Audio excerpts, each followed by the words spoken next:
आखिर ऐसा क्या है चांद पर जहां सारी दुनिया पहुंचना चाहती है।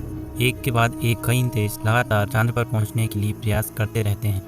अमेरिका, चीन और रूस के बाद भारत जैसे देश चांद पर पहुंचने की रेस में लगे हुए हैं। आखिर इसके पीछे इन देशों का क्या मकसद है और चांद पर पहुंचने से इन देशों को क्या लाभ मिलता है। लेकिन क्या आपने कभी सोचा है कि आखिर चंद्रमा की दुनिया कैसी है? चंद्रमा पर मिट्टी है या पत्थर, समुद्र है या नदियाँ, पहाड़ हैं या समतल मैदान, पानी है या बर्फ? तो चलिए दोस्तों, जानते हैं इन सभी सवालों के जवाब और ले चलते हैं आपको चंद्रमा की इस अनोखी यात्रा पर।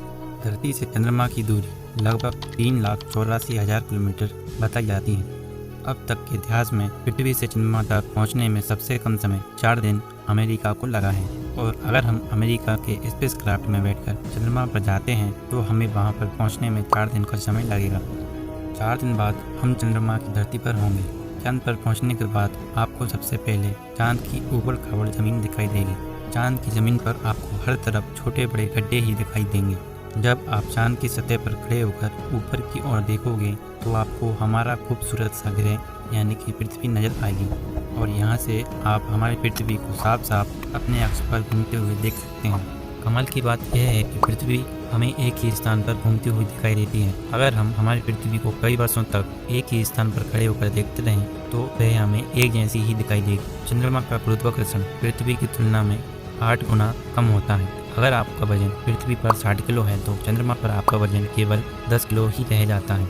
यानी कि चांद की सतह पर उतरने के बाद आप अपने आप को बहुत हल्का महसूस करोगे। आप बहुत आसानी से यहाँ से वहाँ छलांग लगा पाओगे।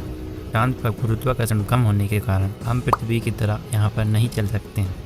चांद पर किसी भी प्रकार की हवा नहीं होती है और यही कारण है कि चंद्रमा की सतह पर आज भी नील आर्मस्ट्रांग के कदमों के निशान को स्पष्ट देखा जा सकता है।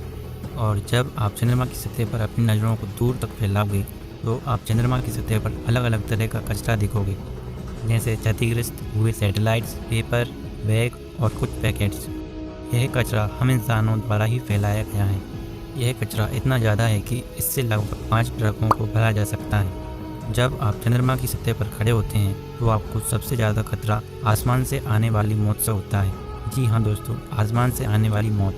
चंद्रमा का अपना कोई वातावरण या वायुमंडल नहीं होता है। इस कारण से चंद्रमा पर अक्सर उल्कापिंड गिरते ही रहते हैं। इसके चलते अगर आप चंद्रमा पर खड़े हैं तो आपको लगातार मौत का खतरा बना ही रहेगा। इन्हीं उल्कापिंडों के कारण चंद्रमा की सतह पर बड़े बड़े गड्ढे पाए जाते हैं और इन्हें हम पृथ्वी से काले धब्बों के रूप में आसानी से देख सकते हैं। सूर्य के बाद अगर कोई आसमान में सबसे ज़्यादा चमकने वाली चीज़ है तो वह है चंद्रमा। जब हम पृथ्वी पर खड़े होकर आसमान की तरफ देखते हैं तो हमें नीले कलर का आसमान दिखाई देता है। लेकिन वहीं अगर हम चंद्रमा की सतह पर खड़े होकर आसमान की ओर देखते हैं तो हमें काले रंग का आसमान दिखाई देता है।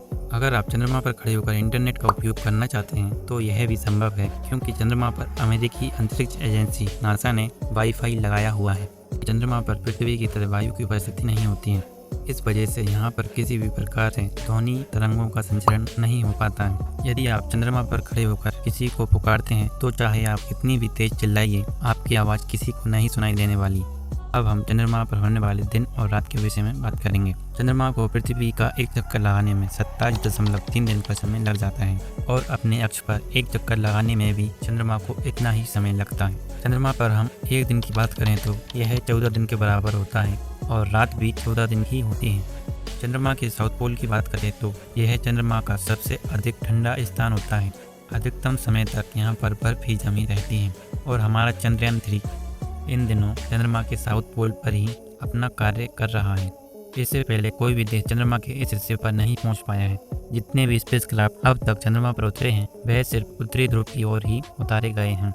पृथ्वी से गोल देखने वाला यह चांद असल में गोलाकार नहीं होता है, बल्कि यह अंडे जैसे आकार का होता है। हमारे सौरमंडल में इस चंद्रमा की तरह ही 135 और भी चंद्रमा पाए जाते हैं, लेकिन किसी भी चंद्रमा पर जीवन का अस्तित्व नहीं पाया जाता।